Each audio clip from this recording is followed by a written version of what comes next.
దినవృత్తాంతముల 2వ గ్రంథం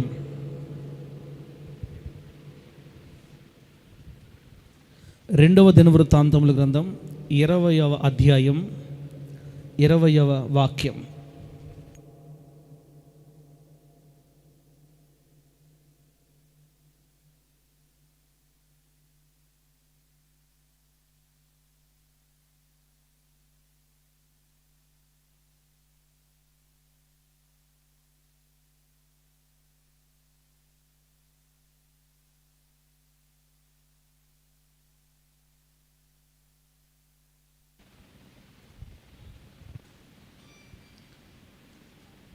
రెండవ దినవృత్తాంతముల గ్రంథం ఎన్నో అధ్యాయం 20వ అధ్యాయం 20వ వచనం.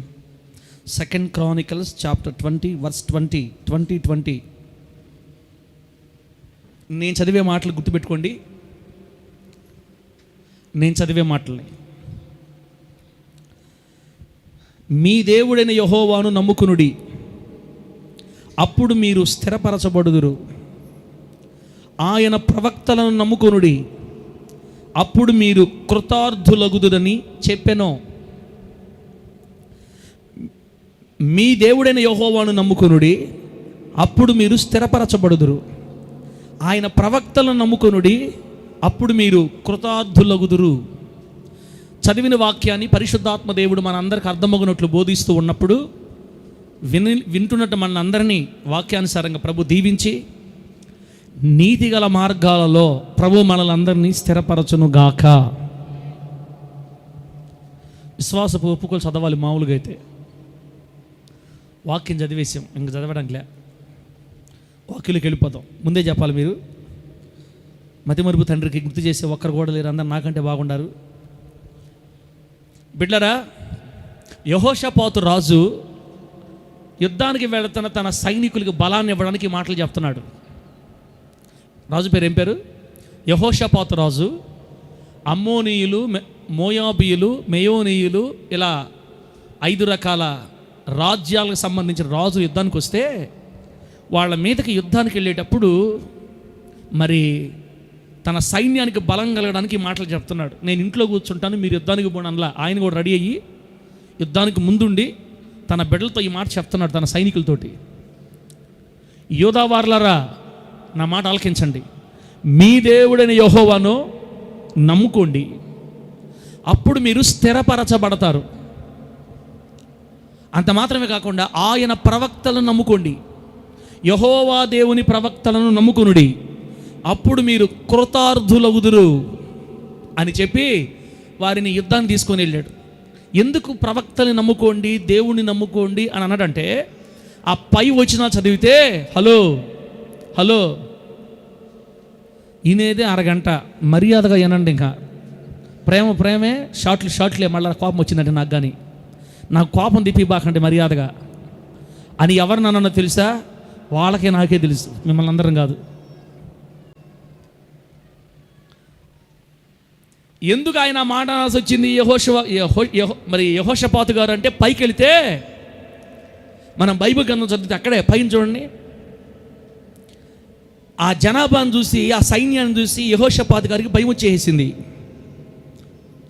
ఒకసారి మొదట చదువుతున్నా, 2వ దినవృత్తాంత గ్రంథం 21. ఇది అయిన తరువాత మోయాబీయులను, అమ్మోనీయులను, మెయోనీయులలో కొందరు దండెత్తి యెహోషాపాతు మీదికి వచ్చిరి. ఇదిగో 3 రాజ్యాలు వచ్చారు. అంతలో కొందరు వచ్చి, సముద్రం ఆవల నుండి సిరియనుల తట్టు నుండి గొప్ప సైన్యం ఒకటి నీ మీదకి వస్తుంది, చిత్తగించుము, వారు హససోన్ తామారు అను ఎన్గిదిలో ఉన్నారని యెహోషాపాతును తెలియజేసిరి. యెహోషాపాతు రాజా, సిరియాలో నుంచి గొప్ప సైన్యం మన మీదకి యుద్ధానికి వస్తుంది, యెహోషాపాతు రాజా, అయిపోయాం యెహోషాపాతు రాజా అని చెప్పారు. అప్పుడు 3వ వచనం చూడండి. అందుకు యెహోషాపాతు భయపడి, రాజుకి ఏం కలిగింది? భయం. మనకంటే గొప్ప సైన్యం మన మీద యుద్ధానికి వస్తున్నారు అన్నప్పుడు భయం కలగదమా? మీకు కలగదేమోలే, నాకైతే కలుగుతుంది. ఎందుకంటే నేను మనిషిని కాబట్టి. మీరు రోబోలు అంటున్నారు, కలగద్దని కలగదని చెప్పట్లా. మనకంటే బలమైన వాళ్ళు, మనకంటే బలమైన వాళ్ళు మన మీద యుద్ధానికి వచ్చినప్పుడు వస్తున్నా విన్నావా? మనకంటే బలమైన సైన్యం మన మీదకి యుద్ధానికి వచ్చినప్పుడు ఖచ్చితంగా ఎవరికైనా భయం కలుగుతుంది. ఇదిగో యెహోషాపాతు రాజు కూడా భయం వచ్చింది. ఆయన భయపడి యెహోవా యొద్ద విచారించుటకు మనసు నిలుపుకొని, ఎవరి దగ్గర విచారించడానికి? దేవుడి దగ్గర. రే బసు బెదరు, మన మీదకు వచ్చే సైన్యం చాలా పెద్దది. ఇప్పుడు కత్తులు ఎన్ని ఉన్నాయి, గొడ్డలు ఎన్ని ఉన్నాయి, బాణాలు ఎన్ని ఉన్నాయి, ఇది కాదు ఇప్పుడు మనకు కావాల్సింది లెక్క. అసలు ఇప్పుడు మనం బయటపడాలంటే ఇప్పుడు మనం దేవుని పాదాల దగ్గరికి వెళ్ళి ఆయన దగ్గర ప్రార్థన చేయాలి. దేవుడు మనల్ని యుద్ధానికి వెళ్ళమంటాడా? అసలు ఎలా జరుగుతుంది, ఏం జరుగుతుంది, ఏం చెయ్యాలి మనము, ఇది మనం దేవుణ్ణి అడిగి తెలుసుకోవాలా అని యూదా దేశమందంతటా చాటింపు వేయించాడంట. రేపు దేవుని సన్నిధిలో మనం ఉపవాసం ఉండి ప్రార్థన చెయ్యాలి జరగబోయే యుద్ధం గురించి అని రాజు దండోరా వేయించాడు. వేస్తే యూదాలో ఉండే వాళ్ళందరూ కూడుకున్నారు దేవుని మందిరం దగ్గరకు. దేవుని స్తోత్రం కలుగును గాక. కట్టి చెప్పండి హల్లెలూయా.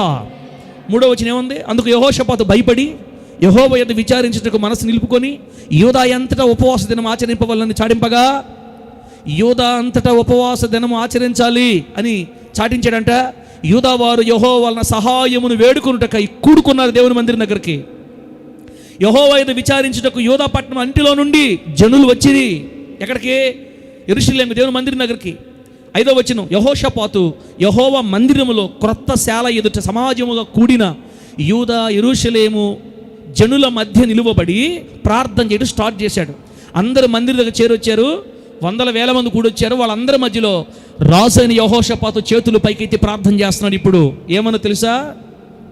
మా పితరుల దేవా యెహోవా, నీవు ఆకాశమందు దేవుడవై ఉన్నావు, అన్య జనుల రాజ్యములను ఏలువాడవు నీవే. నీవు బాహుబలము గలవాడవు, పరాక్రమము గలవాడవు, నిన్నెదిరించుటకు ఎవరికి నీ బలము చాలదో. దేవునికి స్తోత్రం కలుగునుగాక. మమ్మల్ని ఎదిరించాలంటే సాల్లు అన్నారా, అల్లులేనారా మమ్మీరా? మా బతుకుండేవాళ్ళు అల్లు చెప్పండి అమ్మా, జీవం కలిగి సలించేవాళ్ళు ఆమె అని చెప్పండి. కర్రలతో ఉండాలి, అప్పుడప్పుడు అంటుండాలి, లేకపోతే రోబోలాగా అయిపోతారు మళ్ళా.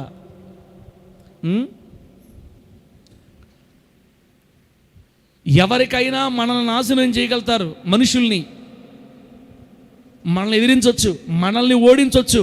కానీ యెహోషాపాతు ఏం ప్రార్థన చేస్తాడంటే, ప్రభువా నీవు బాహుబలం గలవాడివి, పరాక్రమం గలవాడివి, అసలు నిన్ను ఎదిరించడానికి ఎవరికి బలమో చాలదు.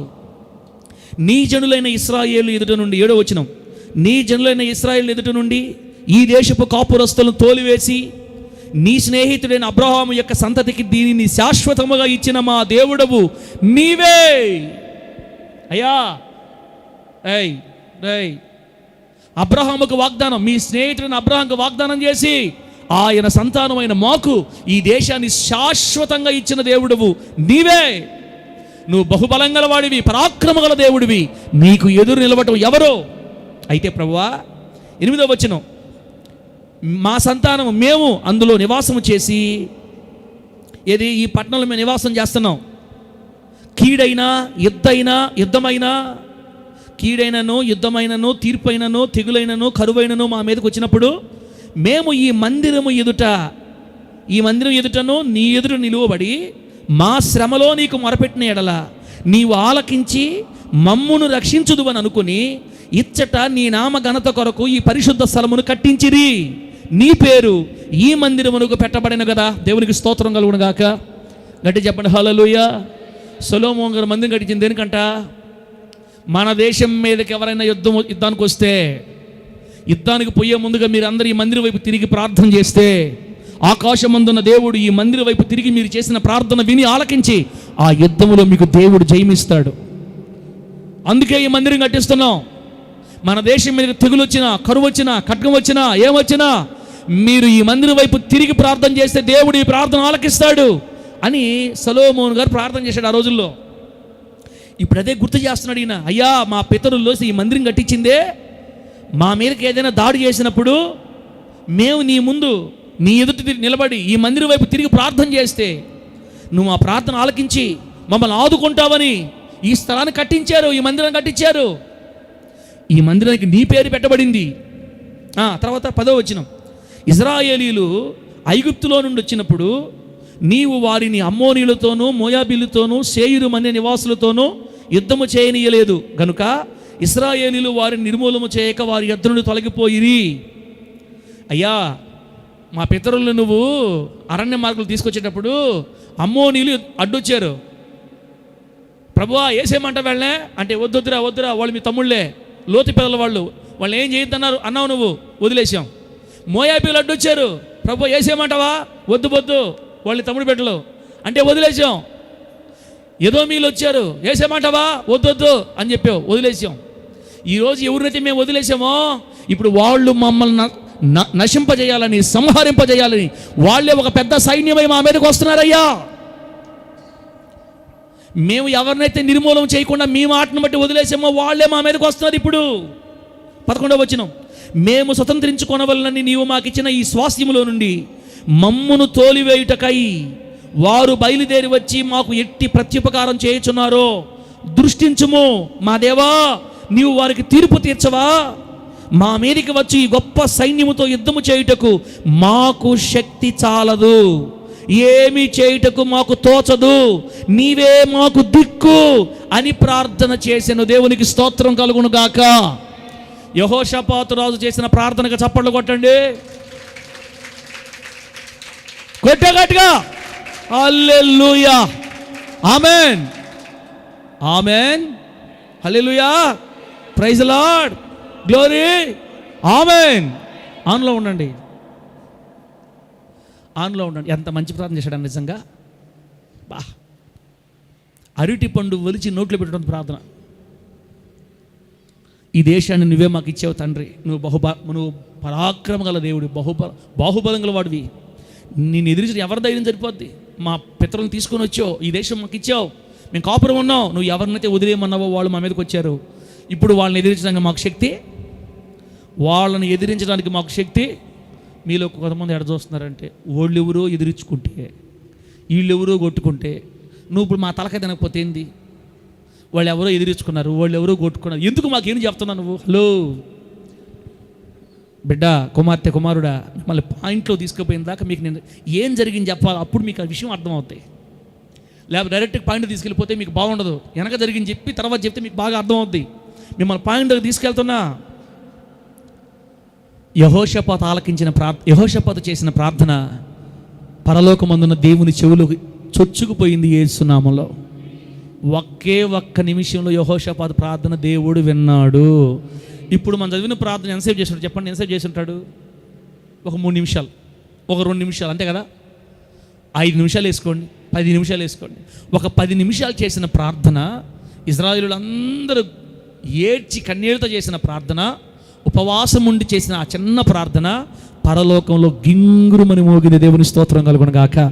వెంటనే దేవుడు పరలోకం నుంచి పరిశుద్ధాత్మ దేవుణ్ణి అక్కడే ఉన్న ఒక వ్యక్తిలోనికి పంపించాడు. ఆయన ప్రవక్త, ఆయన పేరు ఎన్నో వచ్చిన 13 వచ్చిన చూడండి. యూదా వారందరూ తమ శిశువులతోనూ భార్యలతోనూ పిల్లలతోనూ యెహోవా సన్నిధి నిలవబడి, చూసారా, భార్యలు చిన్నపిల్లలు అందరూ వచ్చి ప్రార్థన చేస్తున్నారు, అక్కడ ఏడుస్తున్నారు. అప్పుడు 14 వచ్చిన, అప్పుడు మత్తన్యాకు పుట్టిన యెహీయేలు కుమారుడైన బెనాయాకు జననమైన జకర్యా కుమారుడును ఆసాపు సంతతి వాడునకు లేవీయుడు నాకు యహజీయేలు సమాజములో ఉండెను. యాజకుడైన యహజీయేలు ప్రవక్త అక్కడ ఉన్నారంట. యెహోవా ఆత్మ అతని మీదికి రాగా, ఆ యహజీయేలు మీదకి దేవుని ఆత్మ వచ్చినప్పుడు అతడు ఇలాగూ ప్రకటిస్తున్నాడు వాళ్ళతోటి. వెంటనే లేటు వెళ్ళలేదు. 15 వచనం, ఇక్కడి నుంచి మాట్లాడేది యెహోవా దేవుడు, ఆత్మ, పరిశుద్ధాత్మను మాట్లాడుతున్నాడు అక్కడ. యూదా వారలారా, యెరూషలేము కాపురస్తులారా, యెహోషాపాతు రాజా, మీరందరూ ఆలకించండి. యెహోవా సెలవిచ్చినదేమనగా, ఈ గొప్ప సైన్యమునకు మీరు భయపడకుడి, జడియకుడి. ఈ యుద్ధము మీరు కాదు, దేవుడే జరిగించును. రేపు వారి మీదకి పోవుడి, వారు జీజుని ఎక్కుడు మార్గమున వచ్చెదరు. మీరు ఎరువేల అరణ్యం ముందరున్న వాగు కొండ దగ్గర వారిని కనుగొందరు. ఈ యుద్ధములో మీరు పోట్లాడవలసిన నిమిత్తం లేదు. యూదా వారలారా, యెరూషలేము వారలారా, మీరు యుద్ధ పంక్తులు తీర్చి నిలవబడుడి. మీతో కూడనున్న యెహోవా దయచేయు రక్షణను మీరు చూచెదరు. భయపడకుడి, జడియకుడి, రేపు వారి మీదికి పోవుడి, యెహోవా మీతో కూడా ఉండును. అని చెప్పాడు. యెహజీయేలు ఆత్మ ప్రేరేపణ చేత పరిశుద్ధాత్మ దేవుడు యెహజీయేలులో నుంచి మాట్లాడాడు. వెంటనే మీలా గమ్ముగా ఉండకుండా వాళ్ళందరూ ఏం చేశారు తెలుసా? 18వ వచనం, అప్పుడు యెహోషాపాతు సాష్టాంగ నమస్కారం చేసెను. యూదావారును యెరూషలేము కాపురస్తును యెహోవా సన్నిధిని సాగిలపడి నమస్కరించిరి. మాట్లాడింది ఎవరమ్మా? ఇశ్రాయేల్ పాస్టర్ అయితే బొమ్మలాగా ఉండాలి మీరు. ఆడ మాట్లాడింది ఎవరు? పరిశుద్ధాత్మ దేవుడి యెహజీయేలు ప్రవక్తలోకి వచ్చి, భయపడొద్దు బిడ్డారా, యూదా వాళ్ళ యెరూషలేము వాళ్ళ మీరు జడియొద్దు, యెహోవా మీ పక్షం యుద్ధం చేయబోతున్నాడు. రేపు మీరు పోట్లాడవలసిన పని లేదు, అసలు మీరు కత్తి పట్టుకోవాల్సిన పనే. అమ్మా శ్రీషమ్మ వినపడుతుందా? మీరు కత్తి పట్టుకోవాల్సిన పనే. మందిరంలో స్టాండ్లు కానీ పెట్టారంటే ఖచ్చితంగా ఎదురొచ్చేస్తుంది. అన్న ఏముంటుంది స్టాండు? ఎందుకు స్టాండ్లు పెడుతున్నావు నువ్వు? మా అయ్యా తీ స్టాండ్లు వేస్తున్నామల్లో వచ్చేస్తుంది, వచ్చేస్తుంది, ఖచ్చితంగా వచ్చేస్తుంది. స్టాండ్లు పెడితే వచ్చేస్తుంది. పోలన్నా స్టాండ్లు పెట్టున్నావా? తీ స్టాండ్ తీ. దేవుడు మిమ్మల్ని ఆశీర్వదించును గాక. బిడ్డలారా, మీరు కష్టపడి ఉంటారు, పనిచేసి ఉంటారు, నాకు తెలుసు. అయినా దేవుని వాక్యం దగ్గర ఒక అరగంట సేపు మిమ్మల్ని ఎట్టగట్ట గలవా చేసన్నా కొంచెం మెలకువలో పెడితే ఒక్క మాట ఎక్కిందనుక మైండ్లోకి స్టార్ తిరిగిపోద్ది. యేసునామంలో బ్రతుకులు మార్చేది దేవుని వాక్యం ఒక్కటే. ఆయన వాక్యము వెల్లడి అగుటతోడనే ఏం కలిగింది? వెలుగు అని చెప్పింది బైబిల్. నీ వాక్యము వెల్లడి అగుటతోడనే వెలుగు కలిగెను. మన జీవితాన్ని వెలిగించేది దేవుని వాక్యం. ఒక్క మాట ఎక్కితే చాలు నీ గుండెలోకి బిడ్డ, నీ జీవితం బాగుపడుద్ది. ఇప్పుడు దేవుడు ఏం చెప్పాడు తెలుసా? ఇదొక వాక్యం, ఇదొక సబ్జెక్ట్. మళ్ళా మన దేవుడు ఏం చెప్పాడు? యెరూషలేము వార్లారా, యూదా వార్లారా, యెహోషాపాతు రాజా, యెహోవా సెలవిచ్చింది వినండి. మీ మీదకు వస్తున్న గొప్ప సైన్యాన్ని చూసి మీరు పొర్రపాటును కూడా భయపడొద్దు. అబ్బా అబ్బా, మీ మీదకు వస్తున్న గొప్ప సైన్యం చూసి మీరు, 15వ వచనం, ఈ గొప్ప సైన్యమునకు మీరు భయపడొద్దు, జడియకుడి, గుండెలు అవినీయొద్దు. ఈ యుద్ధము మీరు కాదు, దేవుడే జరిగించును. అబ్బా, తన బిడ్డల యుద్ధాలు ఎవరు జరిగిస్తారక్క? దీవెనక్క ఉండవా? లేవులే, నాకు తెలిసి ప్రార్థన చేస్తాను నా గురించి. అయిపోయింది, చల్లగా ఉంది మంకు పైన. ఆ పొగన్న ఉంటే ఎటన్నా అంటుండేరు, ఇప్పుడు పొగ్గోడిపోయింది, ఇంక ఫ్రీ. మత్తు బాగా వచ్చేసింది. మత్తు ఉండండి అక్క, ఒక అరగంట తర్వాత మీకు బుల్లెట్కి కూడా దొరకకుండా వెళ్ళిపోతాను. ఈరోజు నేను మీకు ప్రార్థన చేసి అట్టే దిగేస్తా దొరకను మీకు. మీరు ఎట్టే నిద్రపోతున్నా అట్టి దిగేసి వెళ్ళిపోతా. కష్టపడ్డారు కాదనట్లా, నిన్నంతా ప్రయాసపడి ఉంటారు. అయినా ఒక్క అరగంట తీసుకోండి దేవుని మాటలు. మీ మీదకు వస్తున్న సమస్యలు చూసి మీరు భయపడద్దు. మీ మీదకు వచ్చే కష్టాలను చూసి మీరు భయపడద్దు. మీ మీదకు వచ్చిన రోగాలు చూసి భయపడద్దు. మీ మీద పడి ఉన్న అప్పులు చూసి మీరు భయపడద్దు.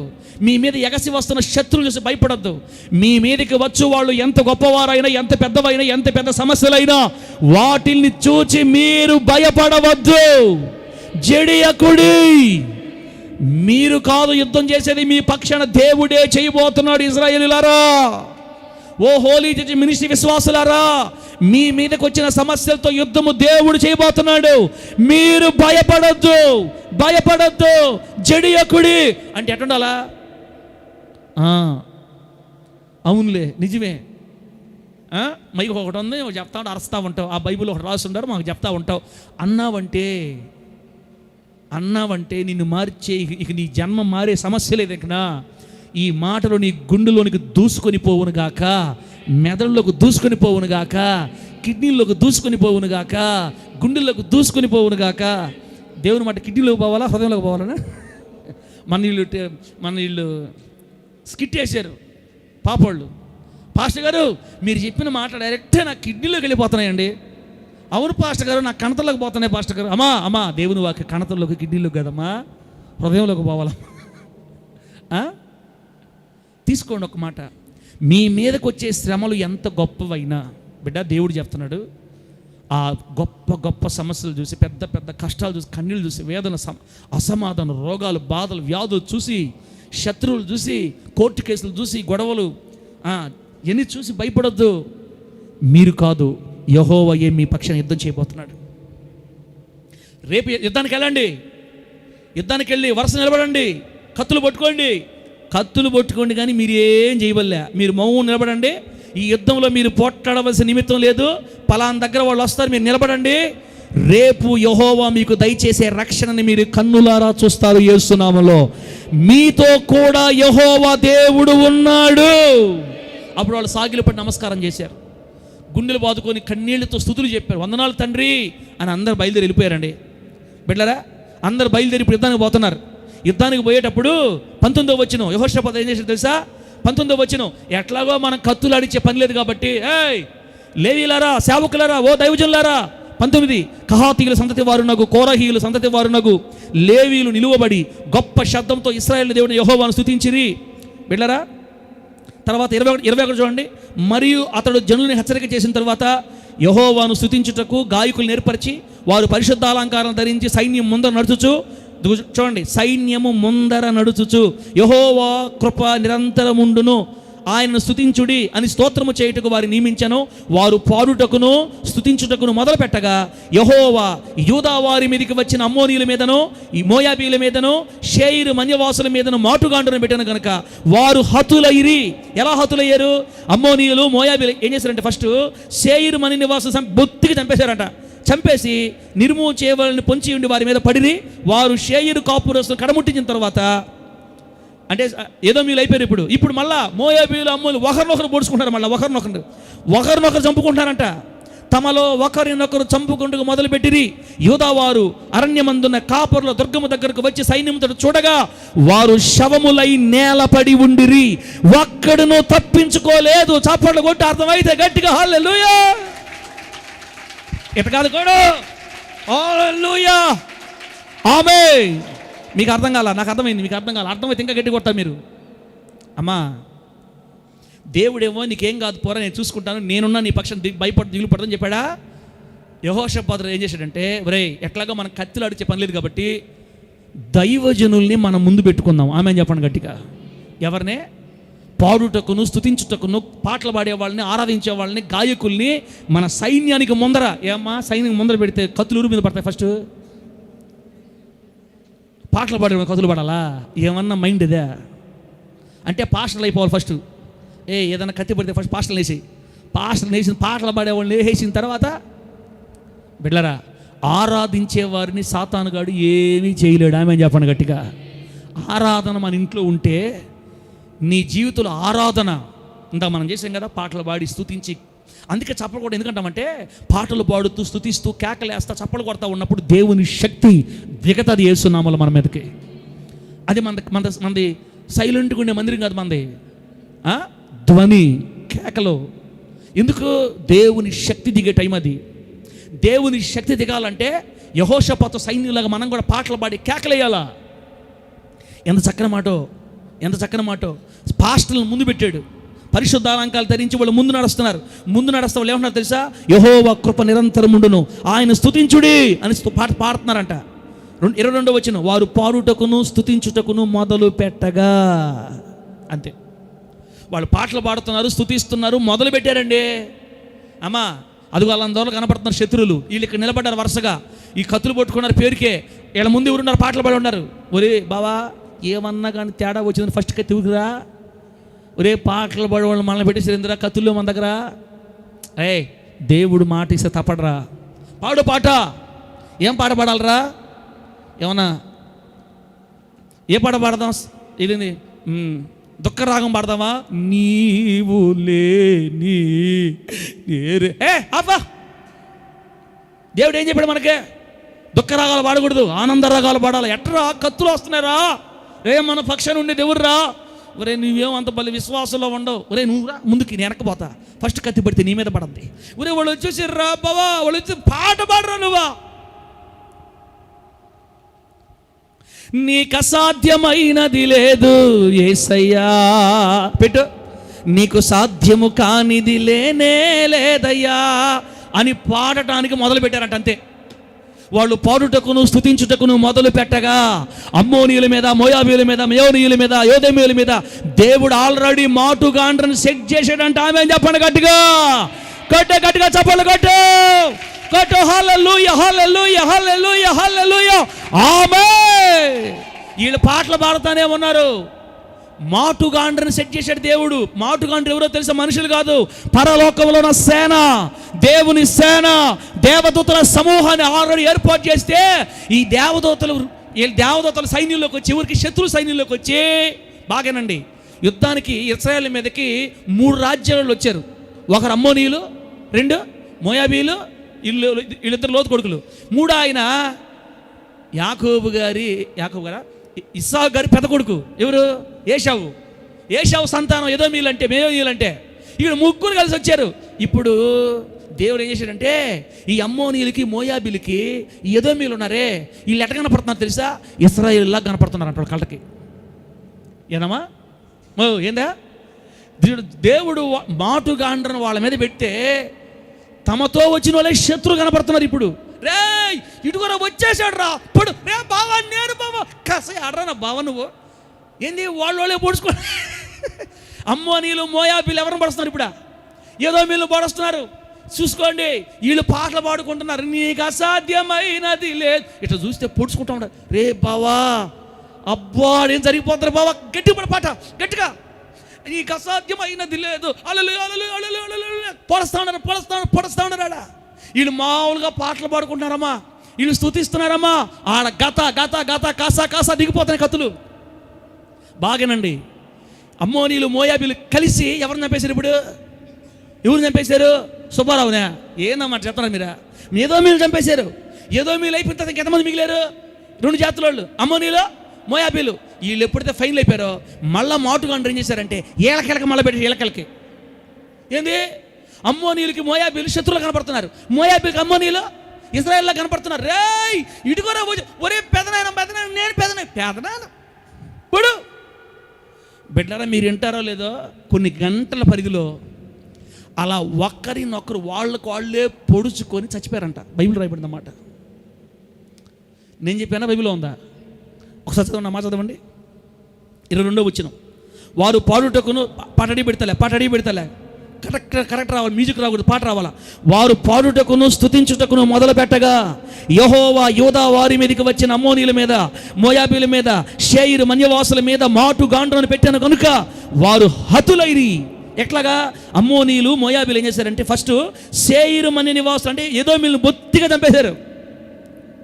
చంపాలని వారి మీద పడిరి. వారు షేయిరు కాపురస్తులను కడముట్టించిన తరువాత ఇప్పుడు అమ్మోనీయులు మోయాబులు తమలో ఒకరినొకరు చంపుకొట్టుకు మొదలుపెట్టిరి. అంతే, ఒకరిని చంపేసుకుంటారు. 24వ వచనం. యూదా వారు యుద్ధం కోసం వచ్చి కాపురుల దుర్గం దగ్గరకు వచ్చి చూసినప్పుడు సైన్యము తట చూడగా వారు శవములై నేలపడి ఉండిరి, ఒక్కడును తప్పించుకోలేదు. దేవునికి మహిమ కలుగును గాక. ఇప్పుడే కదా పాట. ఇప్పుడు చూడండి 25వ వచనం. యెహోషాపాతును అతని జనులను వారి వస్తువులను దోచుకుంటూ దగ్గరకు రాగా ఆ శవముల యొద్ద విస్తారమైన ధనము, ప్రశస్తమైన నగలు కనబడెను. వారు తమకిష్టమైనంత మట్టుకు తీసుకొని తాము కొనిపోగలిగినంత కంటే ఎక్కువగా ఒలుచుకొనిరి.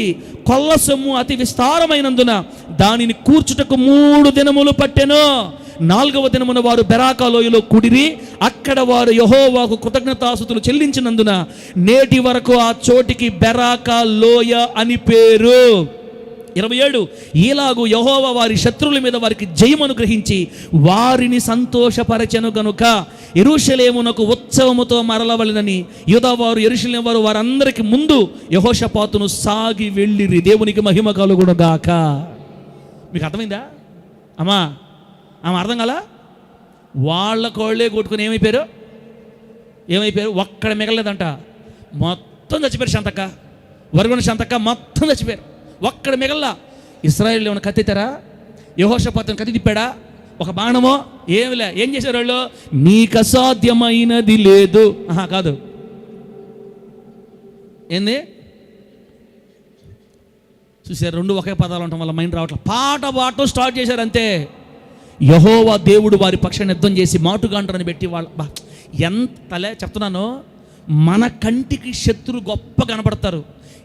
7 లక్షల అప్పు నీ కంటికి గొప్ప కనపడద్దు, 20 లక్షల అప్పు నీ కంటికి గొప్ప కనపడద్దక్క. దేవుని దృష్టికి అది రేణువు అంతే. నీ సమస్యలు నా సమస్యలు మన కంటికి ఓ అమ్మ కనపడతాయి. 5 ఎకరాలు కొనాలంటే చిన్న విషయం. అని నెల్లూరులో ఆ కోవూరు దగ్గర ఏంటంటే ఏసీసీ కళ్యాణ మండపం ఎలా ఉండదు కదా, కోవూరు రోడ్ హైవేలోనా ఏసీసీ కదా అన్న. ఏసీసీ కళ్యాణ మండపం పక్కనే ఎకరా 3 కోట్లు అంట. ఓయమ్మా, 5 ఎకరాలంటే 5 3 15 కోట్లు రిజిస్ట్రేషన్కే. ఓ నాయ, కోట్లా? ఏ కోట్లా? సలి కోట్లా అని మనకు అనిపిస్తుంది. మనకెక్కువ. ఏం మాట యెహోషాపాతు, ఆ గొప్ప సైన్యం చూసి మీరు భయపడద్దు. నువ్వే ప్రార్థన చేసావు కదా, నిన్ను ఎదిరించడానికి ఎవరికి బలమో చాలదని చెప్పావు కదా. నేనున్నాను రా నీకు, నేనున్నాను మీకు. నువ్వు నన్ను ఆశ్రయించావు చూడు, కష్టం వచ్చినప్పుడు నా దగ్గరకు వచ్చావు చూడు, ప్రార్థన చేసావు చూడు, నా యందు విశ్వాసం ఉంచావు చూడు, నీవు తప్ప మాకు ఇంకొక దిక్కు లేదని ఏడ్చావు చూడు, అది నచ్చింది. నేను చూపిస్తాను ఆ తడాక అని యెహోషాపాతు రాజు నిలబెట్టి ఆయన యుద్ధం చేసి చేతికి మట్టి అంటకుండా జయాన్ని ప్రసాదించాడు యేసునామములో. అంత మాత్రమే కాదు, ఆ 3 దేశాల ప్రజలు ధరించుకొని వచ్చిన బంగారు, వెండి, ఇత్తడి, కొల్ల సొమ్మంట వాళ్ళు యుద్ధం చేయకుండా కష్టపడకుండా వచ్చేసింది ఆస్తి వాళ్ళకి. వాళ్ళ మీద ఉన్న బంగారు నగలు దోచుకోవడానికి, ఒలుచుకోవడానికి వాళ్ళకి 3 రోజులు పెట్టిందంటమా. పని చేయకుండా ఆస్తి, యుద్ధం చేయకుండా ధనవంతులు అయిపోయారు అంతే. మొత్తాన్ని కొల్ల సొమ్ము దోచుకొచ్చుకున్నారు. 3 రోజులు ఒలుచుకున్నారంట. తాము కొనిపోగలిగినంత కంటే ఎక్కువగా ఒలుచుకున్నారు. 4వ రోజు వాళ్ళు బెరాకా లోయలో కలిసి మోకాళ్ళలోంచి కన్నీళ్లు విడిచి ప్రభువును స్తుతించారు, కృతజ్ఞతాస్తుతులు చెల్లించారు. తిరిగి ఆ విస్తారమైన సొమ్ముతో యెరూషలేం ప్రాంతానికి చేరి వచ్చారు. ప్రభువు నామానికి మహిమ కలుగునుగాక. నేనేం చెప్తున్నానంటే, తల్లే అమ్మా, నీ బిడ్డ ఉద్యోగస్తురాలుగా మారటం మనకు కష్టం, ఆయనకి ఈజీ. నువ్వు ఇల్లు కట్టు కోసం మంచి ఇల్లు కట్టుకోవాలి అని నీకు ఆశ.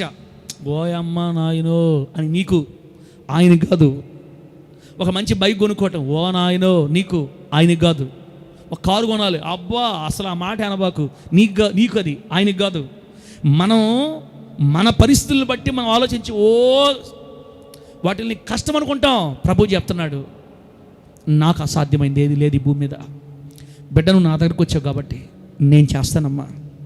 నీ పక్షాన్ని యుద్ధం నేను చేసి, అయ్యా నేను నిలబెడతాను, ఆస్వాదిస్తాను. భయపడొద్దు, వేటికి మీరు భయపడొద్దు, వేటికి మీరు జడియొద్దు. యెహోషాపాతు సైన్యానికి జయమిచ్చినట్లుగా నేను మీ కుటుంబాలకు జయమిస్తాను ఈ 2026 సంవత్సరాలని దేవుడు మనందరికి ధైర్యం ఇస్తున్నాడు. చప్పట్లు కొట్టి ప్రభుని మహింపరచండి. పెట్టి చప్పట్లు కొట్టి దేవుని మహింపరచండి. దేవునికి స్తోత్రం కలుగును గాక. హల్లెలూయా. నీకు సాధ్యము కానిది లేనే లేదయ్యా, నీకు అసాధ్యమైనది లేదు యేసయ్యా. నీకు సాధ్యము కానిది లేనే లేదయ్యా. అసమాన ధీరుడా, అసాధ్యములను 3 దేశాలు ఓడిపోయినాయి, ఏవైనా 3 దేశాలు తలకిందులైపోయినాయి. ఎన్నైనా సాధ్యము చేయగలవు. ఫస్ట్ పెట్టు. అసమాన ధీరుడా, అసాధ్యములను ముందుకి సాధ్యము అసమాన ధీరుడా, అసాధ్యములన్నీ ఏవైనా ఎన్నైనా సాధ్యము చేయగలవు. అసమాన ధీరుడా, అసాధ్యములన్నీ ఏవైనా ఎన్నైనా సాధ్యము చేయగలవు. యేసయ్యా, ఎండిన భూమిలో నదులు పారజేసెదవు. యేసయ్యా, సముద్రములోనైనా త్రోవ కలుగ చేసెదవు. దరిద్రులను మందవలే వృద్ధి చేసి దక్షిణ హస్తముతో ఆదుకొను వాడవు. దరిద్రులను మందవలే వృద్ధి చేసి దక్షిణ హస్తముతో ఆదుకొను వాడవు. నీకు అసాధ్యమైనది లేదు యేసయ్యా, నీకు సాధ్యము కానిది లేనే లేదయ్యా. నమ్మి పాడండి బిడ్డ, నమ్మి పాడండమ్మా. నీకు అసాధ్యమైనది లేదు యేసయ్యా. నా జీవితంలో కూడా నీకే అసాధ్యం లేదు నమ్ముతున్నానయ్యా. నన్ను ఆశీర్వదిస్తావయ్యా, నన్ను లేవనెత్తుతావయ్యా, నన్ను దీవిస్తావయ్యా. అసమాన ధీరుడా, అసాధ్యములల్లియు ఏవైనా ఎన్నైనా సాధ్యము చేయగలవు. హల్లెలూయా. ఇది జరిగిన సంగతి అక్కడ. ఈ సంగతి చెప్పేసరికి టైం అయిపోయింది. అమ్మా అసలు మన పాయింట్ ఇది కాదు, మన సబ్జెక్ట్ ఇది కాదు. ఆడ జరిగిన సంగతి చెప్పేలేకే ఇంత టైం పట్టింది. అయినా పర్వాలేదు, మిగిలితే వచ్చే వారం కూడా మాట్లాడుకుందాం. ఇంత జరిగిన ఈ సన్నివేశంలో దేవుడు మనకు అక్కడ 2 మాటలు మాట్లాడుతున్నాడు. బిడ్డలారా, యెహోషాపాతు సైన్యము సంపాదించుకున్న జయం ఈ 2026 సంవత్సరం నుంచి మనము కూడా అనుభవించాలంటే 2 చేయాలి. ఆ 2 ఏంటంటే, మొదటిది మన దేవుడిని యెహోవాను నమ్ముకోవాలి. ఆమేనండి. ఎవరు నమ్ముకోలేక? ఏ సమస్య వచ్చినా, ఏ బాధ వచ్చినా, ఏ కష్టం వచ్చినా, ఏ పరిస్థితులు బాగలేకపోయినా ఎవరు నమ్ముకోవాలి? దేవుణ్ణి నమ్ముకోవాలి. ఎప్పుడైతే మనం దేవుణ్ణి నమ్ముకుంటామో దేవుణ్ణి నమ్ముకున్న వాళ్ళు స్థిరపరచబడతారు. దేవుణ్ణి నమ్ముకున్న వాళ్ళు స్థిరపరచబడతారు. స్థిరపడిపోతావు అంతే యేసునామములో. నమ్మకం ఎవరి మీద ఉండాలా? దేవుడి మీద ఉండాలా. స్థిరపడతావు, బలపడతావు, ఆస్వాదించబడతావు, అభివృద్ధి చెందుతావు, విస్తరిస్తావు దేవుణ్ణి నమ్ముకుంటే. అయితే మంచి మాట రాయించాడు దేవుడు అక్కడ. అంతటి తోడుగా దేవుడు ఆపేస్తుంటే నేను ఈ వాక్యం చెప్పను ఈరోజు. ఆ 2వ మాట ఏంటంటే, ఆయన ప్రవక్తలు నమ్ముకోండి. ఎవరన్నా నమ్ముకోండి? ఆయన ప్రవక్తలు నమ్ముకోండి, అప్పుడు మీరు కృతార్థులగుదురు అని రాయబడింది అక్కడ. అంటే పాస్టర్లను నమ్ముకోండి, ఆయన సేవకులు నమ్ముకోండి, అప్పుడు మీరు కృతార్థులగుదురు అని రాయబడింది. కృతార్థుడు అంటే అర్థం ఏంటంటే, బిడ్డారు ఇంగ్లీష్లో ఆ మాట, ఆయన ప్రవక్తలు నమ్ముకొనుడి అప్పుడు మీరు కృతార్థులగుదురు అనే మాట ఇంగ్లీష్ చదివితే ఏమంటుంది తెలుసా? Believe his profits and you will succeed అని ఉంటుంది అనమాట. మీరు ఆయన ప్రవక్తను నమ్మినట్లయితే మీరు విజయవంతం అవుతారని అర్థం ఇంగ్లీష్లో. కృతార్థుడు అన్న పదానికి అర్థం ఏంటంటే బిడ్డలారా, అన్నిటిలో విజయము పొందిన వ్యక్తి. కృతార్థుడు అని పెట్టుకొని అర్థం రాసుకోండి. అన్నిటిలో విజయం పొందిన వ్యక్తి ఒక అర్థం, అనుకున్నవి సాధించిన వ్యక్తి రెండో అర్థం. ఇంగ్లీష్లో ఏ సక్సెస్ఫుల్ పర్సన్, అనుకున్నవి సాధించిన వ్యక్తి, అన్నిటిలో విజయం పొందిన వ్యక్తి, సక్సెస్ఫుల్ పర్సన్. కృతార్థుడు అంటే అన్నిటిలో విజయము పొందినవాడని అర్థం. మీరు సేవకుల్ని నమ్ముకుంటే మీరు అన్నిటిలో విజయము పొందుతారు. మీరు పాస్టర్ని నమ్మితే అన్నిట్లో విజయం పొందుతారు. మీరు సేవకుల్ని నమ్ముకుంటే మీరు విజయవంతమైన వ్యక్తిగా మారుతారు.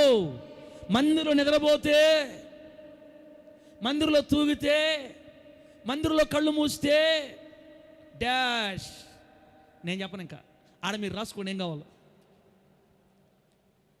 హల్లెలూయా. పాటలు పడి అరిసే పాస్టర్ దగ్గర ఎట్టున్నారు మీరు, ఇంకా స్మూత్గా వాక్యం చెప్పి చర్చికి అనుకోండి. అబ్రహాము ఆ రీతిగా ఆయన అనెను, ఆ విధముగానే ఆయన మిమ్మను నడిపింపచేయును. వింటున్నారా? ఆయన మనలను ఆదాము నుండి మొదలుకొని ఈ విధముగా, అప్పుడు మీరు ఎట్లుంటారో తెలుసా? ఇప్పుడు ఇంత అరస్తుంటేనే అట్టున్నారు మీరు. ఒకవేళ ఈ స్మూత్గా మీకు దేవుడు పరిశుద్ధాత్మ అలాగ వచ్చేసి ఒక కొత్త స్వభావంగా వచ్చేసి, ఆ విధముగానే మీరు ఇన్ని చేసినను కూడా అలాగే వెళ్ళేదారు. అర్థమవుతుందా? అర్థం అవ్వకపోయినా పెద్ద కష్టమేమీ లేదు. మీది మీదే, నాది నాదే అన్నట్టుగా ఉంటే బిడ్డరా, ప్రభు మిమ్మల్ని ఆశీర్వదించును గాక. గట్టి చెప్పండి హల్లెలూయా, హల్లెలూయా. బిడ్డరా, అట్లా స్మూత్గా చెప్పేవాళ్ళు కూడా పరలోకానికి వస్తారు. ఆమె చెప్పండి. ఒక్కొక్కరికి ఒక్కటి ఇస్తాడు దేవుడు. పెట్టే ఎవరు మనం ఏమనుకోకూడదు, అందరు దేవుడు బిడ్డలే. ఆ తప్పు అనకూడదు మనం. వాళ్ళకి జడ్జ్ చేసాడు దేవుడు అంతే. అబ్బా ఏంది సౌండ్ చే చే అనే వాళ్ళు అందరూ పంపిస్తాడు. గలబా బ్యాచ్ అంతా ఏడే ఉంటుంది యేసునామములో. హల్లెలూయా రబలా షకలాబా ఇట్ట కోరుకునే వాళ్ళందరూ ఇటు నడిపిస్తాడు. ఇక్కడ ఉండేవాళ్ళు ఆ చర్చిలో బతకలేరు, ఆ చర్చిలో ఉండేవాడు ఎక్కడికొచ్చి బతకలేరు. అందుకే ఇన్ని గ్రూపులు చేశాడు దేవుడు. అన్ని గ్రూపులు ఉండాలా. రేపు అన్ని గ్రూపులు ఆడకే వస్తాయి యేసునామములో. ఆమేన్ చెప్పండి గట్టిగా. ఏది ఏమైనా స్తుతించి కేకలేసే గుంపే అందరికంటే ముందుంటది యేసు నామములో. హల్లెలూయా, ఆమేన్. ఏం చెప్పారు? ఏం చెప్పారు సార్ నువ్వు? కృతార్థుడు అంటే సక్సెస్ఫుల్ పర్సన్. ఎవరైతే దైవజనులు నమ్ముకుంటారో, ఎవరైతే పాస్టర్లు నమ్ముకుంటారో, ఆయన సేవకులు నమ్ముకుంటారో అన్నిటిలో విజయము పొందిన వ్యక్తులుగా మారతారంట. అంటే సేవకుల మీద పూర్తి నమ్మకం కలిగి ఉండాలి. అప్పుడే వాళ్ళు దేవుని ద్వారా దీవింపబడి అన్నిట్లో విజయం పొంది విజయవంతమైన వ్యక్తిగా మార్చబడతారు. సేవకులు నమ్మమనుందా? సేవకులు తిట్టమనుందా బైబిల్లో? హోసన్న చెప్పు, హోసన్న నువ్వా? నమ్మమనుంది. మా పాస్టర్ గారు ప్రార్థన చేస్తే ఖచ్చితంగా నాకు దేవుడు కార్యమో చేస్తాడని నమ్మమనుంది బైబిల్లో. దేవుడి మీద దీవించబోతున్నాడు వేస్తున్నామంటే ఆమె కూడా అనకుండా దీవిస్తాడు రేపు పొద్దున. అవును, ఇది ఒకటి నేర్చుకోండి ఈ మధ్యకాలంలో కొత్తగా. ఏందో చెప్తుంటాడు, మేము ఆమె అనాలి. ఇంకా అట్ట అనకూడదమ్మా, అట్ట అనకూడదు. దేవుడు చెప్పాడు చూడండి, యెహోవాను నమ్ముకుంటే స్థిరపరచబడతాడు. సూపర్, అసలు తిరగలేదు అది ఓకే. వెంటనే దేవుడు రాయిస్తాడు, ఆయన ప్రవక్తలు నమ్ముకోండి, దైవజనులు నమ్ముకోండి, మీరు దీవించబడతారు, అన్నిటిలో విజయం సాధిస్తారు మీరు. ఈ భూమి మీద మన సక్సెస్ఫుల్ పర్సన్గా మారాలంటే సేవకుల్ని పట్టుకోవాలా, సేవకుల్ని నమ్ముకోవాలా. నమ్ముకుని అర్థమైంది, మా దైవజనుడు ప్రార్థన చేస్తే నాకు దేవుడు కార్యం చేస్తాడు, మా సేవకుడు ప్రార్థన చేస్తే నాకు దీవెన, మా సేవకులు ప్రార్థన చేస్తే నాకు దీవెన, ఆయన ప్రార్థనకి మా సేవకుడు ప్రార్థన మాకు మంచిది అని సేవకులను కూడా నమ్మమని దేవుడే చెప్తున్నాడు. ఎక్కడ అని చెప్పాడు, చెప్పలేదన్నా? అక్కడ చూస్తున్నారు ఏంది? తుమ్నే క్యా కర్తే తు ముజే ఠీకే ఏమన్నానో నాకేం తెలియదు. మళ్ళీ ఆ మాటలు పడుచుకోబాకండి మీరు. బిడ్డలారా, నేను ఏం చెప్పింది మీకు అర్థమవుతుందా? దేవుడు చెప్పిన మాట. సేవకుల మీద నమ్మకం కలిగి ఉన్నవాళ్ళు విజయవంతమైన వ్యక్తులుగా మార్చబడతారు బిడ్డ. యెషయా గ్రంథం 44:26 చూడండి. ఆపేస్తా బిడ్డ. ఇంకా యెషయా గ్రంథం 44:26. ఎంత మంచి మాట తెలుసా మాట.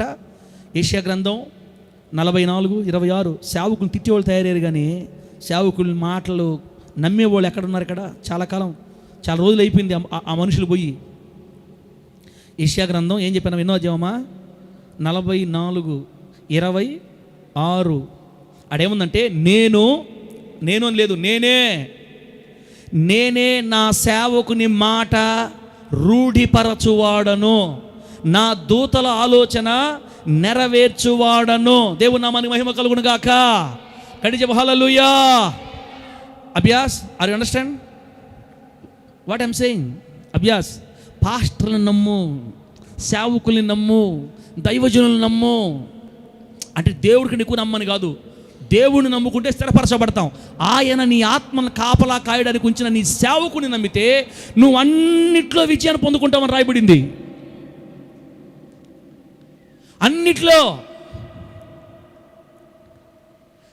ఈరోజు పాస్టర్ల గురించి చెప్పండి అంటే ఇంత చెప్తారు. ఓడొక పాస్టరా, ఈడొక పాస్టరా, ఓడొక పాస్టరు, ఈ మనిషి ఒక పాస్టరు, ఈడొక పాస్టరు, ఇట అని 4 నామాలట. ఇన్ని నామాలు దీవించబడింది కూడా పోగొట్టుకోవడానికి.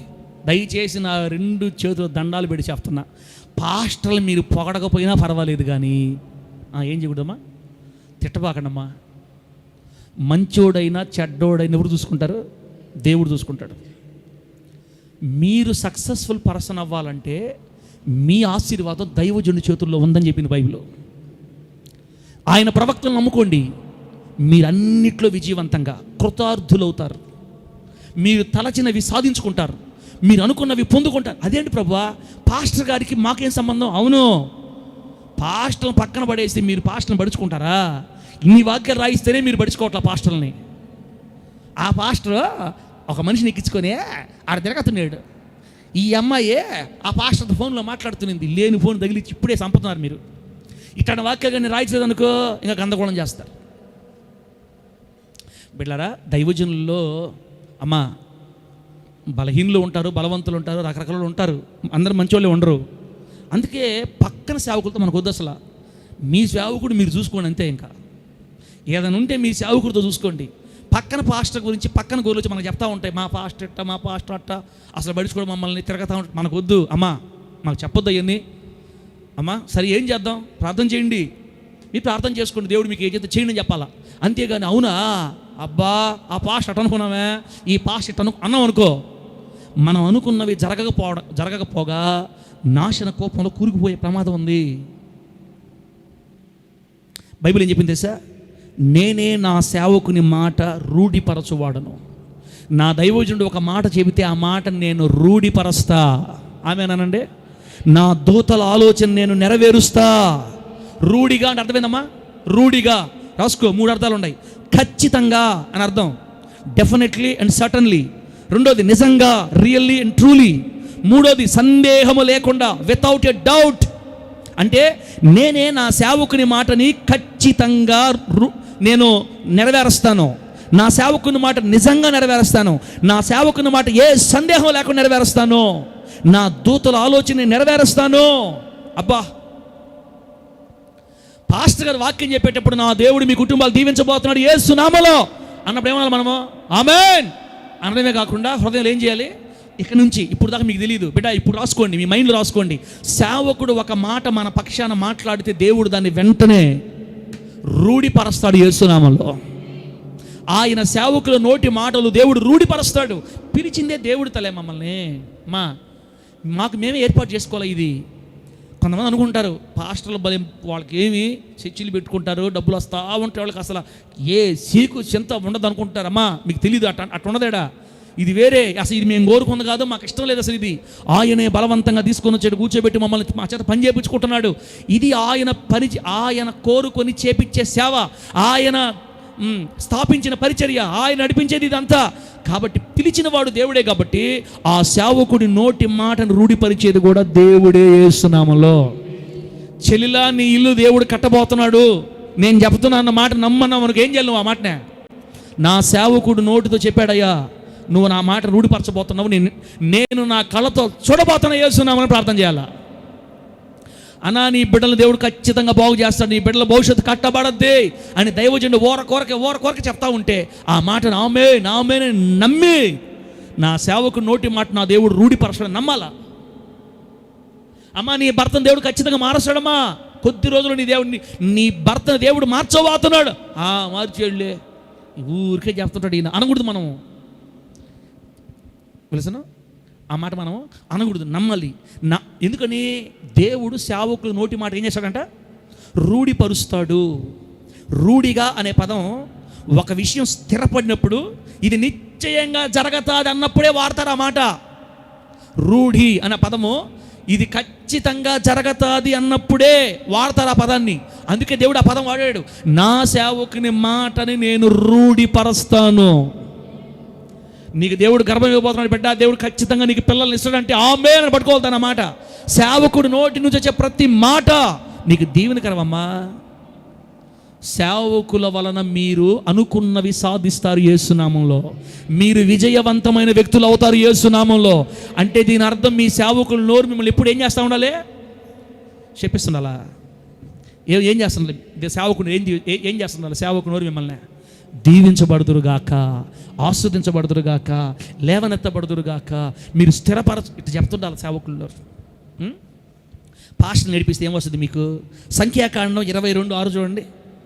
కుమారం ముందే ఉందా తెల్ల? సంఖ్యాకాండం 22:6. సరే మేము ఇప్పుడు ఇప్పించాం సార్, ఎందుకు సార్ చెప్తున్నాను? నువ్వు నేర్పించి తెల్ల ముందు ఉంటారు అక్కడక్కడ. సంఖ్యాకాండం 22:6 ఎంత మంచి మాట తెలుసా సేవకుల గురించి. నేను చదివిన మాట మీరు గుర్తుపెట్టుకోండి. నీవు దీవించువాడు దీవింపబడునో, నీవు శపించువాడు శపించబడునో అని రాయబడింది అక్కడ బిలాము గురించి. దైవజనుడి బిలాముకు దేవుడిచ్చిన కృపది. దైవజనుడి బిలాము నోడుతో ఎవరిని దీవిస్తాడో, అయ్యా ఆపేస్తున్నాను, అయ్యా సూపులు చంపద్దయ్యా, అయ్యా బతుకుండేవాడు అల్లు చెప్పండి అయ్యా, అయ్యా ఉన్నారా, సంపద్దయ్యా సూపులతో గుచ్చి చంపుతున్నారయ్యా, 1:20 అయిందయ్యా, ఇంకొక 5 నిమిషాలు టైం ఏంటి, ఆపేస్తానయ్యా. గుచ్చి చంపితే దేవుని వాక్యం దగ్గర గుచ్చి చంపటమే. ప్రభు మిమ్మల్ని ఆశీర్వదించునుగాక, ప్రభు మిమ్మల్ని దీవించునుగాక. బిడ్డ ఎక్కడ అవుతున్నావు? దైవజనుడు అంట ఒక మాట పలికితే దైవజనుడు ఎవరిని ఆశీర్వదిస్తాడో వారిని దేవుడు ఆశీర్వదిస్తాడంటక్క. దైవజనుడు ఎవరిని శపిస్తాడో దేవుడు వారిని శపిస్తాడు. ఎవరి దైవజనులు? ప్రవక్తలు, దేవుడు పిలుచుకున్న వాళ్ళు, దేవుడు కోరుకున్న వాళ్ళు, దేవుడు సెలెక్ట్ చేసుకున్న వాళ్ళు, దేవుడు వాడుకునేవాళ్ళు. పొరపాటుని ఎవరైనా శపిస్తే వాళ్ళని దేవుడు శపిస్తాడు. సేవకులు ఎవరైనా ఆశీర్వదిస్తే దేవుడు వారిని ఆశీర్వదిస్తాడు. బిడ్డ, అందరికని చెప్పట్లా నేను, దేవుడు వాడుకునే దైవజనుల విషయంలో మాత్రం మనం జాగ్రత్తగా ఉండాలా. ఆ దైవజనుడు నోటితో నిన్ను ఎప్పుడు దీవించేటట్టు నువ్వు చూసుకో, యేసు నామములో అంతే. ఆ సేవకుడు నోరు తెరిచి నిన్ను దీవించాలా, హృదయపూర్వకంగా దీవిస్తాడు. నువ్వు దీవించబడిపోతావు యేసు నామములో. పొరపాటు శపించారా బిడ్డరా, శాపం కూడా వస్తుందంట బిడ్డరా, శాపం కూడా వస్తుందంట. కాబట్టి ఆ రీతికి కాకుండా మనము దైవజనులు మనల్ని దీవించేటట్టు మనం జాగ్రత్త పడాలి. ఎందుకంటే ప్రవక్తలను నమ్ముకోండి, అప్పుడు మీరు కృతార్థులు అవుతారు. లాస్ట్ వచ్చిన బిడ్డరా, సంఖ్యాకాండం 6 తీయండి. అక్కడే సంఖ్యాకాండం 6వ అధ్యాయం 22 నుంచి చూడండి ఒకసారి.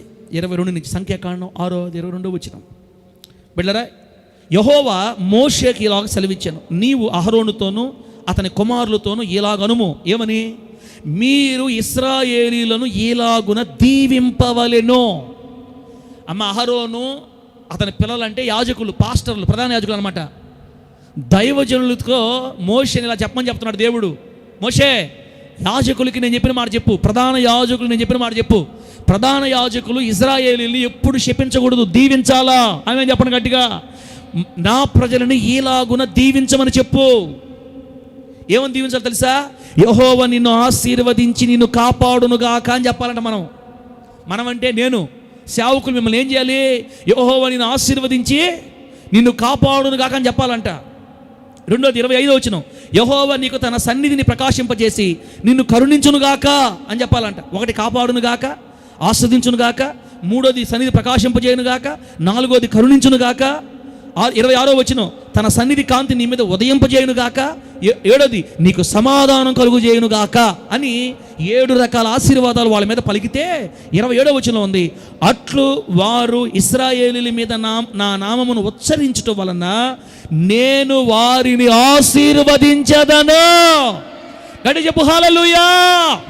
దైవజనుడు విశ్వాసులను ఆశీర్వదిస్తే నేను వారిని ఆశీర్వదిస్తా. ఇప్పుడైనా నమ్ముతున్నారు, నమ్మట్లేదా? పాస్టర్లు దైవ విశ్వాసులను ఆశీర్వదిస్తూ ఉన్నప్పుడు ఆ మాటలు దేవుడు విని ఆ మాటలను బట్టే దేవుడు విశ్వాసులను ఆశీర్వదిస్తాడంట.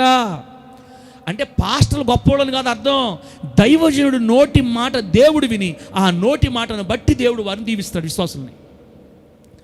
అహరోను, ఎలియాజరు, ఇదిగో మీరు నా ప్రజలను ఇట్లా దీవించాలి. 7 రకాల ఆశీర్వాదాలు దీవించాలి. 1, నువ్వు ఆశీర్వదించబడదుగాక అని చెప్పు. 2, నువ్వు కాపాడబడదుగాక అని చెప్పు. 3, నీ యెహోవా సన్నిధి కాంతి నీకు ప్రకాశించుగాక అని చెప్పు. 4, నిన్ను కరుణించుగాక అని చెప్పు. 5, ఆయన సన్నిధి కాంతి నీ మీద ఉదయింపజేయగాక అని చెప్పు. 6, నీకు సమాధానం కలుగునుగాక అని చెప్పు. ఈ విధంగా నువ్వు వారిని దీవించినప్పుడు ఎప్పుడైతే నా నామమును నువ్వు వాళ్ళ మీద ఉచ్చరింపజేస్తావో, యేసునామములో యేసునామములో యేసునామములు అంటుంటావో, నా నామమును బట్టి నువ్వు ఆ దీవెనలు వారి మీద ఉచ్చరించటం వలన నేను వారిని ఆశీర్వదిస్తాను. పొద్దున లేస్తే పాస్టర్లు మీరు ఎట్టయిపోతారు అని చెప్పి 14 సంవత్సరాలు ఎండిన భూమిలో అని వాడు ఏ భూమి అయిపోయాం లాస్ట్కి మనమా? ఎండిన భూమి అయిపోయిన తల్లకుమారమ్మా. ఎడారి బ్రతుకులో ఎడారి అయిపోయింది. ఇక మనకు మంచి రోజులు వచ్చే యేసునామంలో సేవకుడు ప్రజల్ని దీవించాలి బిడ్డ. అందుకే దైవజనులు లేకుండా మీ అంతట మీకు ఏమి మీరు సాధించుకోలేరు. అది క్రమం కాదు బిడ్డ. సేవకుల్ని మనము అందుకే గౌరవించాలి, ప్రేమించాలి, తండ్రిలా గౌరవించాలి, దైవజనుల మాటకు విలువ ఇవ్వాలి, సేవకులను నమ్మాలి. వాళ్ళు ఎవరో పనికి వాళ్ళు చెప్తుంటారు బయట, పాస్టర్లు మంచోళ్ళు కాదు, పాస్టర్లకు ఏం చెప్పకూడదు, పాస్టర్లకు అసలు పడుచుకోకూడదు. ఇప్పుడు ఎవరు మంచోళ్ళు ఉన్నారు? అసలు ఇప్పుడు దరిద్రులు అయిపోయారు, డబ్బు మీద పడిపోయారు. డబ్బు మీద పడిపోయారంటే వాళ్ళకి డబ్బు బల్లే వాళ్ళకే. పాస్టర్కి డబ్బు వద్దా? నేను దేవుణ్ణి మీరేమైనా చేసుకోండి అనాలా? వాళ్ళకి పిల్లలు లేరా? వాళ్ళ కుటుంబాలు ఉండవా? అది మంచి మనసు కాదు. డబ్బు మీద పడిపోయారు, ఎప్పుడు డబ్బు డబ్బు డబ్బు డబ్బు అంటుంటారు. అంటే మీరు మాత్రం బాగా సంపాదించుకోవచ్చా? మీరు మాత్రం ఉద్యోగాలు వ్యాపారాలు చేసుకొని బాగా సంపాదించుకొని బాగా కట్టలు పెట్టుకోవచ్చు. పాస్టర్ మాత్రం పొళ్ళికి ఇచ్చుకొని అటుండాలా? ఏమైనా మైండ్ మాట్లాడయ్యా. నువ్వు నిజంగా మంచి విశ్వాసం అయితే నా దైవజనుని నాకంటే ఎక్కువ దీవించయ్యా అని కోరుకోవాలా? నువ్వు అడిగినా అడగపోయినా అది జరుగుతుంది యేసు నామంలో. రోషంగల సేవకుడు దేవుణ్ణి పట్టుకుంటాడు బిడ్డ. ఈ సైతాన్గా బేట మాటలు పాస్టర్లు డబ్బు మీద అల్లాడుతుంటారు. ఎప్పుడు కానుకలు చెప్పకూడదు, ఊరకే బలవంతం చేయకూడదు. మీ కానుకలు ఏంటి, మీ దశం బాగా ఇట్లేదు ఏంది అవి అడగకూడదు అసలు. అవి ఎందుకు అడగాల? పిలిచిన ఆయన అడుక్కుంటాం. ఏమైనా కావాలంటే ఎవరు పిలిచారో ఆయన అడుక్కుంటాం. ప్రభా నన్ను పిలిచావు, నా సంగతి ఏంది, నువ్వు కాకపోతే నన్ను ఎవరు చూస్తారంటే ఎవరో ఒకరిని లేపి, ఇదిగో సారేపతి ఇతరాలను లేపి, శూన్యమీరాలు లేపి తన పనులు జరిగించుకుంటాడు ఆయన. సంఘాన్ని ఎప్పుడు ఇబ్బంది పెట్టకూడదు. అట్లాగని సంఘంలో ఉండేవాళ్ళు కూడా అలా పాస్టర్ డబ్బు ఇప్పించి, ఎలా పాస్టర్ ఆపిచ్చి, ఎలా పాస్టర్ ఈపిచ్చి, నువ్వు అసలుకే పిచ్చి అయిపోతావు లాస్ట్ చూసుకొని ఇష్టం. ఇంకా తెలిసిన నా మాట మంచిదా తప్ప, కరెక్టా రాంగా చెప్పేది? ఏమంటాం సార్, ఏం చెప్పినా ఒప్పుకో కదా, నీకే ఓటేయాలా, లేకపోతే నువ్వు ఒప్పుకో. అందరూ వేసే గట్టిగా హల్లెలూయా చెప్పండి. చెప్పండి గట్టిగా హల్లెలూయా, చెప్పండి గట్టిగా హల్లెలూయా. తన బిడ్డల విషయంలో దేవుడు ఎంత దూరమైనా వస్తాడని పోయినసారి మనం విన్నాం. క్రైస్తవుల జోలికి శత్రువు వస్తే క్రైస్తవుల పక్షాన దేవుడు ఆడ ఎలుగు బంటిలాగా, పిల్లల్ని పోగొట్టుకున్న ఆడ ఎలుగు బంటిలాగా ఎంత దూరమైన వస్తాడు బిడ్డ. అట్ ద సేమ్ టైం తాను పిలుచుకున్న తన సేవకుల కోసం ఎంత దూరమైన వస్తాడు ఆయన. ఎవరితైనా పోరాడతాడు.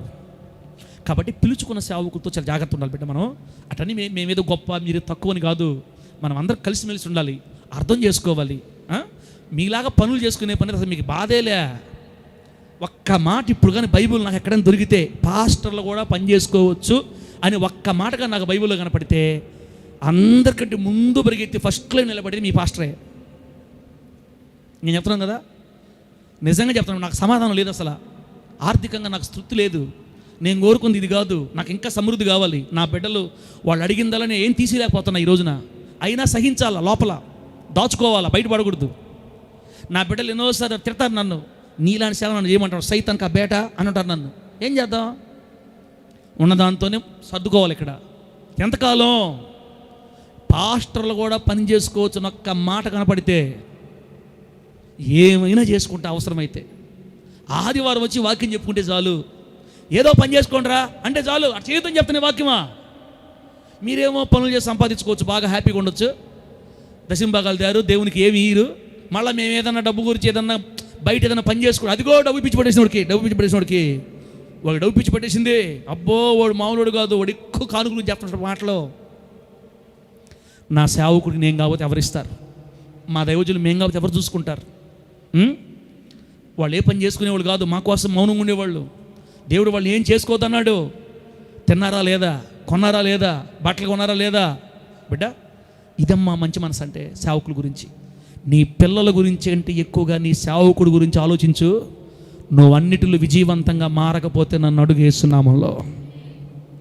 ఓ అమ్మ ఇంతమంది ఇస్తున్నారు, అంతమంది ఇస్తున్నారు, ఎంత వస్తుంది, ఇయే ఆపి ఎందుకు ఆగిపోతావు అక్కడే, తీవాడు అన్నట్లా. నేను చెప్తున్నాను బిడ్డ, నేను చెప్తున్నా, నన్ను ఈ స్థితిలో ఉంచితే అసలు నేను ఒప్పుకోను దేవుణ్ణి. నన్ను ఆల్రెడీ కియా పాస్టర్ ఎగతాలు చేస్తున్నారు బయట. ఏ పాస్టర్ని కియా పాస్టర్ తెలుసు కదా, మనం పోయిసారి మనం మాట్లాడాం రోడ్లో ఉన్నప్పుడు, ఓ పాస్టర్ గురించి మాట్లాడాం కదా. అది అప్పుడప్పుడు కామెంట్లు పెడుతుంటారు మన పాటల దగ్గరకు వచ్చి, కియా పాస్టర్ బాగున్నావా, కొన్నావా అని. ఈ మధ్య ఒక అతను కామెంట్ చేస్తున్నాడు, టైం వస్తుంది, ఆగు. కియా కారు కాదు, దాని జేజమ్మలో తిరగాలి యేసునామలు అంతే. కియా కారు ఏంది చిన్నది. ఒప్పుకోను, నన్ను దీవించకపోతే దేవుని కూడా ఒప్పుకొని అసలు మొత్తం వదిలేసి వెళ్ళిపోతా. నా సంగతి ఆయనకు ఒకరికే తెలుసు, మీకు కూడా తెలియదు. మెంటలు వచ్చింది అనుకో, మీరేమో బాగా తినొచ్చు, బాగా ఉండొచ్చు, పాస్టల్ ఏదనంటే పాస్టల్ వాక్యం ఏం చెప్పింది తెలుసా? నా ప్రవక్తలు నమ్ముకోండి, మీరు కృతార్థులు అవుతారు. కాబట్టి సేవకులను ఎట్లా పద్ధతి మాట్లాడకూడదు బిడ్డ. వాళ్ళన్నీ చంపుకొని బతుతుంటారు, కోరికలు చంపుకొని బతుతుంటారు. వాళ్ళకి బండి మీద తిరగాలని ఉంటుంది, బండ్లు ఉండవు. వాళ్ళకి మంచి ఆహారం తినాలని ఉంటుంది, డబ్బులు ఉండవు. వాళ్ళకి బిర్యానీ హోటల్కి తీసుకెళ్ళి పిల్లలు పెట్టించుకోవాలని ఉంటుంది, వాళ్ళకి డబ్బులు ఉండవు. పైగా తింటే ఓయమ్మ పాస్ట్ తింటానంట. మళ్ళా విశ్వాసం తినాలంటే భయం. అందరు కాదులే బిడ్డ, అందరు కాదులే, కొంతమంది ఉంటారు, ఓయమ్మ ఇంత తిన్నాడు. ఈ బిడ్డల ఏ రోజు నీ చేతితోటి ఒక మంచి బిర్యానీ తీసుకొచ్చి ఇచ్చా? అసలు నీకు పాస్టర్ని అడిగే అర్హతే లేదు నీకంతే. సార్ మేము కూడా పేదవాళ్ళమే సార్, మేము ఎందుకు అంటాం సార్ నిన్ను? రా అందరు కలిసి లేద్దాం పైకి, వద్దు దరిద్రం, ఈ శాపం ఉండకూడదు మన నెలల్లో. ఆశ అపేక్ష ఉండి, బిడ్డ నీకు ఇచ్చిన దాంట్లో, నీకు ఉన్న దాంట్లో నువ్వు నీ సేవకుడు గమనించమా. ఎవరు చూస్తారు? మీకోసమే కదా నన్ను పెట్టుండేది. ఒక్క మాట చెప్పు, బైబిల్ చూపి, నువ్వైనా చూపి, పాస్టర్లో పని చేసుకోవచ్చు అని చెప్పు. సంఘం లేదు, సితారా లేదు, వేసునామాలు. ఇంకా ఎవరైనా ఫోన్ చేయని, స్విచ్ ఆఫ్. ఇంకా సలోమకు ఫోన్ చేస్తారు, హలో హలో టింగ్ మీరు ఫోన్ చేసి లెక్కలోనే లేదు అసలు. సలోమక్కతో మనకు పని ఆదివారమే. ఇంకా సోమవారం శనివారం దాకా ఒకటే పని సంపాదన. నేను రెడీ ఉన్నానమ్మా, నేను కసి పడుతుంది. నా కసి నా దేవుడు తెలుసు. రే కొడక నేను వదలని చెప్పాడు దేవుడు నాకు. నీ ఆశలన్నీ తీరస్తా, ఓచుకో, కాస్త ఊహిపట్టు. కాబట్టి బిడ్డలరా, ఇదే కసి, ఇదే బాధ, ఇదే కన్నీళ్ళు ప్రతి సేవకుల్లో ఉంటాయి. వాళ్ళు నోరు తెరిచి డబ్బులు అడుగుతున్నారంటే వాళ్ళకి ఇంట్లో జరక్కే అడగతారు, కానీ అడగకూడదు, అది మంచి పద్ధతి కాదు. వాళ్ళు తట్టుకోలేక మీ సేవకుడు మీ ద్వారా అలా బాధపడకూడదు, దుఃఖంగా ఉండకూడదు బిడ్డ. మరి ప్రవక్తలు నమ్ముకోండి, ప్రవక్తల మీద ఆధారపడండి, సేవకుల మీద ఆధారపడండి, సేవకుల ప్రార్థన నమ్మండి, సేవకుల నోటి మాట జరగద్దని నమ్మండి, సేవకుల నోటి మాట దేవుడు రూఢిపరుస్తాడని నమ్మండి. అప్పుడు సేవకుని ఫలం కూడా మీరు పొందుకుంటారు యేసు నామములో. గట్టిగా చెప్పండి హల్లెలూయా. ఇప్పుడు చెప్పాను కాబట్టి ఒక నెల చేస్తారు నా కోసం. ఇదిగో చెప్పే కాబట్టి చేయటం కాదు జానపాలన్న, గుండెల్లో ఉండాలి రక్తం. మా సేవకుడు క్షేమమే నా క్షేమం అని చెప్పినప్పుడు కాదు, అది లైఫ్ లాంగ్ ఉండాలి యేసు నామములో. అంతే. ప్రభు ఆ మంచి మనసుని మీ అందరికీ ప్రసాదించునుగాక. గట్టిగా చెప్పండి హల్లెలూయా. నంబర్ 1, బైబిల్లో కొన్ని ఉదాహరణలు ఉన్నాయి. సేవకులు నమ్ముకుని దీవించబడ్డ వాళ్ళు. నంబర్ 1, మొదటి రాజుల గ్రంథం 17వ అధ్యాయంలో ఏలియా గారి మాట సారేపతి విధవరాలు వినింది. ఏమన్నాడు ఆయన? అమ్మా నువ్వు వెళ్ళి మొదటి అప్పం తీసుకురమ్మా. అయ్యా నా దగ్గర పిండే కానీ రొట్టె లేదయ్యా, పొయ్యి చేసుకోవాలయ్యా, 2 ఉన్నాయ్యా, నాకు నా బిడ్డకి చచ్చిపోతాం తర్వాత అయ్యా. అమ్మ అయినా పర్వాలేదమ్మా, యెహోవా చెప్పిన మాట చొప్పున నువ్వు చెయ్యి.